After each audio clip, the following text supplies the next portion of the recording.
رمضان کے مہینے کی پہلی فضیلت یہ ہے کہ اللہ رب العزت نے اس مہینے کو اپنی ایک فرض عبادت کے لیے چنا، اور وہ کون سی عبادت ہے؟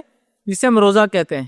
صبح سے لے کر مطلب سورج نکلنے سے لے کر سورج غروب تک ہم بھوکے رہتے ہیں، پیاسے رہتے ہیں، کوشش کھاتے پیتے نہیں، یاد رکھیے، ٹھیک؟ 100% جس کو کہیں گے ایبسٹیننس، جس کو کہیں گے دور رہتے ہر کھانے اور پینے کی چیزوں سے، ٹھیک؟ لیکن روزہ صرف فزیکل بھوکے رہنے کا نام نہیں، یہ بات بھی غلط فہمی لوگ۔ روزہ حقیقت میں ہم بھوکے اس لیے رہتے ہیں کہ روحانی اعتبار سے اسپرچول ڈیولپمنٹ ہم میں ہو، اس لیے ہم فزیکلی جو ہے بھوکے رہتے ہیں۔ لیکن اگر ہم بھوکے رہیں اور اس کے بعد روزے نے ہمیں کوئی چینجز نہیں لائے، بلکہ روزے میں اور چڑچڑاہٹ بڑھ گئی، عام دنوں میں تو کام کرتے، روزے میں کام بھی نہیں کرتے، اور یہ بہت غصے میں ہے بہت، لیے کہ روزہ ہے نا تو اب کچھ نہیں بول سکتے، تو پھر اس کا مطلب روزہ ہمیں وہ چیز نہیں لا پایا جس کے لیے وہ دیا گیا تھا۔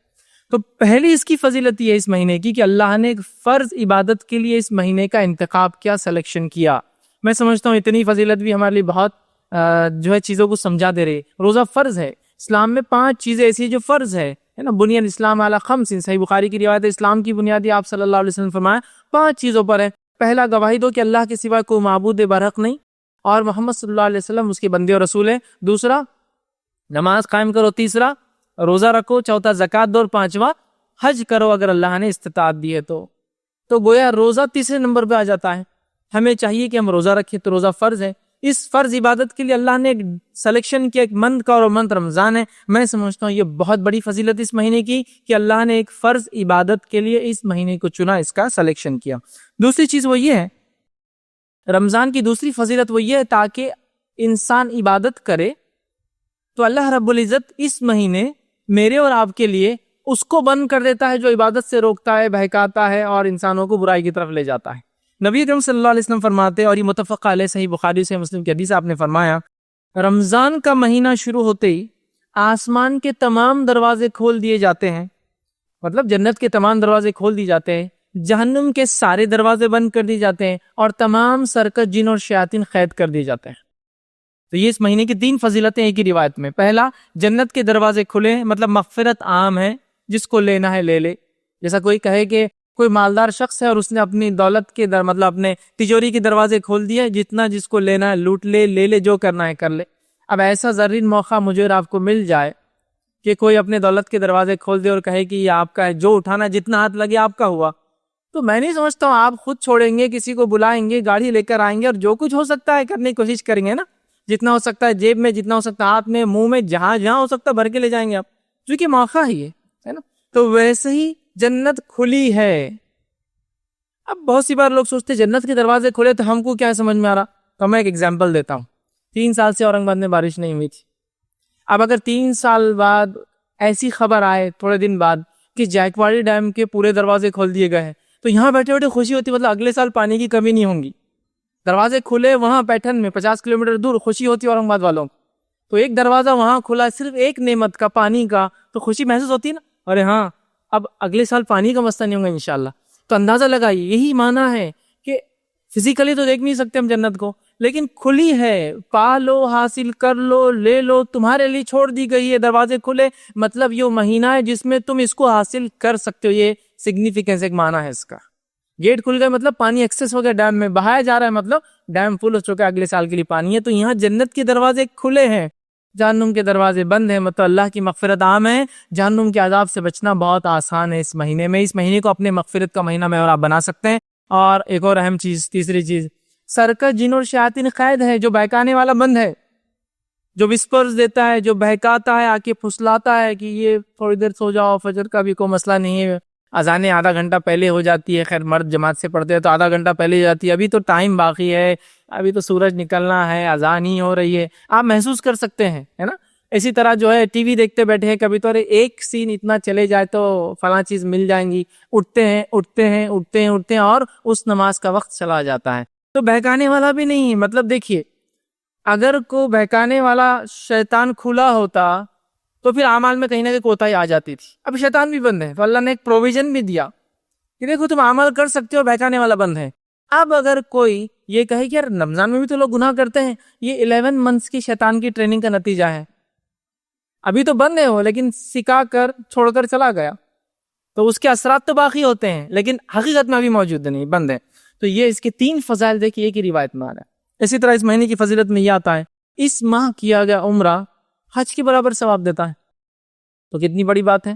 اللہ نے جس کو موقع دیا، مال و دولت دی، ضرور عمرہ کرے اس مہینے میں. اسی طرح اس مہینے کی فضیلت یہ ہے کہ قیامت کے دن، یہ جو مسند احمد کی روایت ہے، قیامت کے دن روزے دار کی سفارش کرنے والا ہے.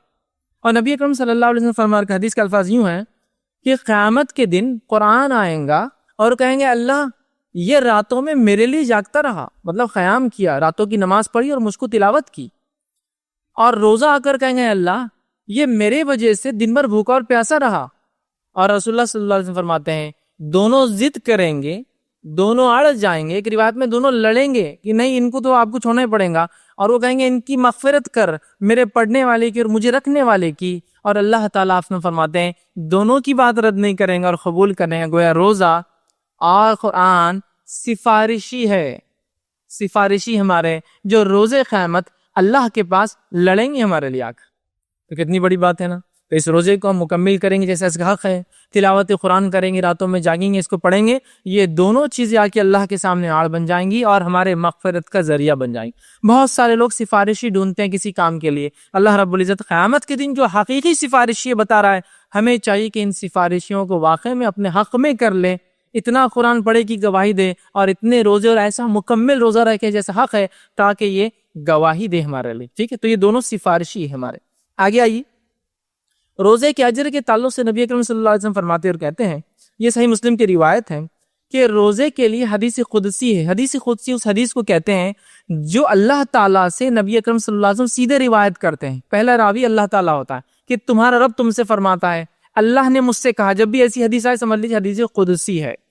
تو آپ صلی اللہ علیہ وسلم فرماتے ہیں کہ روزے کے تعلق سے اللہ فرماتا ہے فَإِنَّهُ لِي، روزہ میرے لیے ہے، وَأَنَا أَجْزِي بِهِ، اور اس کا اجر میں ہی دوں گا. تو روزہ کس کے لیے؟ اللہ کے لیے ہم رکھتے ہیں. اس کا اجر کون دیں گا؟ اللہ تعالیٰ دیں گا.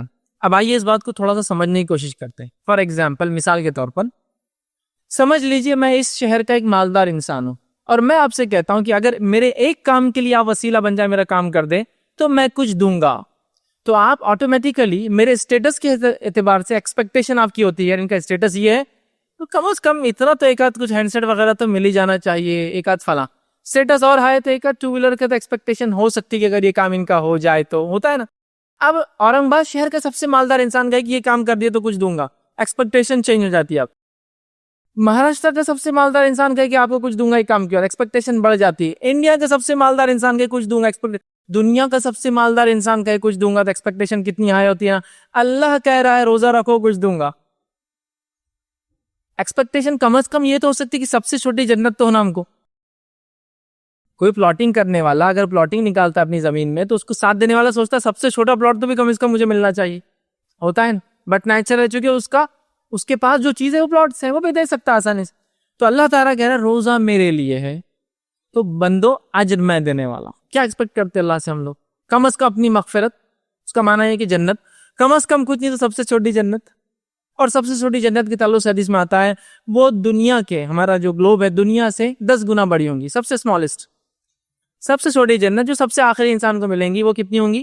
دنیا سے 10 گنا بڑی، 10 ٹائمز اس سے بڑی. سب سے اسمالسٹ سے یاد رکھیے، بڑے بڑے کتنے ہوں گے اس کا اندازہ نہیں لگا سکتے ہم لوگ. ٹھیک، تو بہرحال کم از کم یہ تو امید ہے گناہگار بندہ کر سکتا ہے، اللہ مغفرت تو مل جائیں گے. چونکہ آپ نے کہا فَإِنَّهُ لِي، روزہ آپ کے لیے تھا تو میں نے رکھ کے آیا، آپ اس کا اجر مجھے دیجیے. تو کیا ایکسپیکٹیشن؟ یہ ہماری مغفرت کر دے، جنت دے، جنت میں اعلیٰ سے اعلیٰ مقام دے. کچھ نہ تو گناہگار بندہ یہ تو تصور سب سے چھوٹی جنت تو ملے گی. تو گویا اللہ کہہ رہا یہ میرے لیے ہے، میں اس کا اجر دینے والا ہوں. لیکن حدیث میں کنڈیشن آتی ہے. کیا کنڈیشن ہے سنیے، میں اس کا جزا دوں گا. روزہ آنکھ سے ڈھال ہے، لہذا جس روز تم روزے سے ہو فحش گوئی مت کرنا. کنڈیشنل ہے تھوڑا سا. کس کو مغفرت ملیں گی؟ کنڈیشن فرسٹ، فحش گوئی نہ کرے، گندی بات نہ کرے. آگے فرمایا بےہودہ کلامی نہ کرے. آگے فرمایا اگر کوئی گالی گلوچ کرے، لڑنے آئے تو کہہ دے میں روزے سے ہوں، میں یہ کام نہیں کر سکتا. لیکن اس کا ہرگز معنی نہیں ہے کہ افطار کے بعد ملو. تو وہ ہو جائے گا کہ نہیں فیض نے بولے اب بات تو سمجھ میں آ گئی، افطار کے بعد ملو آپ میرے کو، پھر باقی پورے جمع کر کے لکھ کے رکھتی ہوں اور پھر بتاؤں گی کیا اس کا بدلہ. نہیں ہونا چاہیے. تو افطار میں جب انسان روزے کی حالت میں کہہ رہا ابھی نہیں، اس کا مطلب میں نہیں لڑنا چاہتا ہوں، یہ ٹریننگ ہے میری اور میں یہ کام نہیں کر سکتا. تو وہ کہہ دے اشارے سے کہ میں روزے کی حالت میں ہوں. پھر فرمایا اور کہا روزے دار جو ہے، اور آپ نے فرمایا اس ذات کی قسم جس کے ہاتھ میں محمد صلی اللہ علیہ وسلم کی جان ہے، روزے دار کی منہ کی ریح ہوا اللہ تعالیٰ کو مشک کی خوشبو سے زیادہ پسند ہے. روزے دار کے لیے 2 خوشیاں ہیں جس سے وہ خوشی حاصل کریں گا. ایک روزہ رکھنے کے بعد افطار کی خوشی، دوسرا جب رب سے ملیں گا تو اس کے اجر کی خوشی. تو روزے کا اجر تو اللہ دیں گا، لیکن کنڈیشنل ہے، کوئی بھی غلط کام اس پہ ہم سے نہ ہو پائے. اور 30 ڈیز تک جب کوئی غلط کام دن میں نہیں ہو رہا ہے، انسان احتیاط کر رہا ہے، رات میں تلاوت قرآن، تراویح، تہجد، سحر اور تمام چیزیں، تو 1 منتھ کی ٹریننگ انشاءاللہ زندگی بدلنے کے لیے کافی. آئیے اسی طرح روزے کی فضیلت یہ ہے کہ متفقہ علیہ صحیح بخاری صحیح مسلم کی روایت ہے، اور روزے دار کے لیے جنت کا اسپیشل ایک ڈور ہے جس کے ذریعے وہ گزرنے والے ہیں. جنت کے 8 دروازے اور جہنم کے 7 دروازے ہیں. چونکہ اللہ کی رحمت اس کے عذاب سے زیادہ ہے اس کے غضب سے، اس لیے جنت کے دروازے 8 ہے اور جہنم کے 7 ہے، اور جنت کا ایک ایک دروازہ 1250 کلومیٹر سے زیادہ کا ہے. حدیث میں الفاظ ہے مدینہ سے لے کر بصرہ شہر جتنا ہے اتنا ڈسٹنس ایک ایک جنت کا دروازہ ہے. تو ایک دروازہ اس میں ریان نام ہے اس کا، وہ دروازہ خاص ہے کس کے لیے؟ روزے داروں کے. آپ نے فرمایا روزے قیامت روزے داروں کے لیے خاص دروازے کا نام ریان ہے، اور روزے دار اس سے گزرنے والے ہیں. اب آپ کہیں گے جنت میں تو کوئی بھی دروازے سے چلے جائے، کیا جانا ہے اس حاصل کرنا الٹیمیٹ سکسیس ہے. لیکن اس کی بھی پیچھے بڑی بڑی حکمت ہے. آئیے میں ایک مثال دیتا ہوں پھر بات سمجھنی.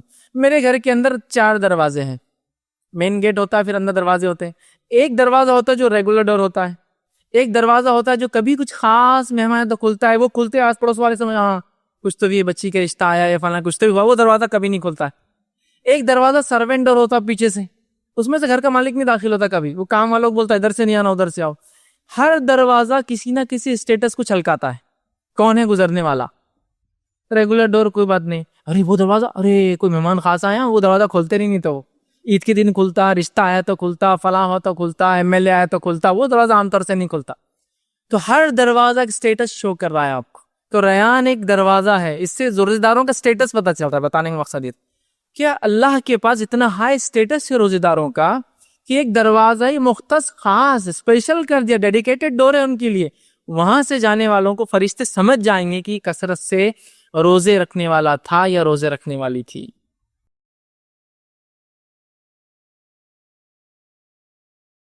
السلام علیکم. آپ بھی ہمارے اس کام میں تعاون کریں اپنی زکات و صدقات کے ذریعے. ڈونیشن ڈیٹیلز کے لیے ڈونیٹ پر کلک کریں. اگر آپ کو ہمارے ویڈیوز پسند آئے ہیں تو اسے شیئر کریں اور ثواب کے حقدار بنیں. روزانہ ہمارے ویڈیوز کو پانے کے لیے ہمارے YouTube چینل کو سبسکرائب کریں اور بیل آئکن دبائیں. ہم سے دیگر سوشل میڈیا پر جڑنے کے لیے ویڈیو میں دیے گئے آئی ڈی کو سرچ کریں. جزاک اللہ.